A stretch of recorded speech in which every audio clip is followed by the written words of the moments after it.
everyone! Samahan niyo po ako dito sa aming paglalakbay sa Tomar, Portugal. Hayaan niyo pong ibahagi ko sa inyo ang magagandang tanawin dito sa Convent of Christ. Ito po ay dito matatagpuan sa bansang Portugal. Ito po ay isang kumbento na tinayo noong 14th century. Ang Convent of Christ po ay dating Catholic convent in Tomar, Portugal. Ito po ay originally in 12th century Templar stronghold.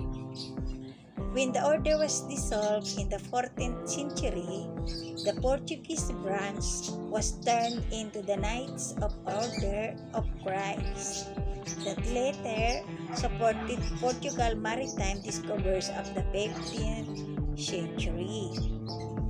Yan po ang nakalagay dito sa Convent of Christ.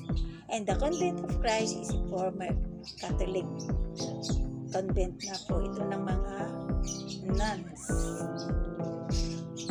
Originally in 12th century Templar stronghold when the order was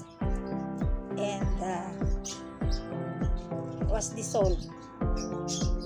Marami po nagtatanong how do Tomar and Order of Christ play into the Templar history?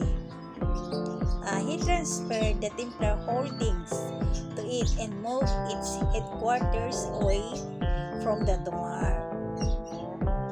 The order was then dedicated to their request of Iberia from Muslims and wars against Muslims states and Africa.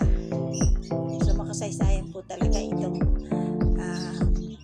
Convent of Christ.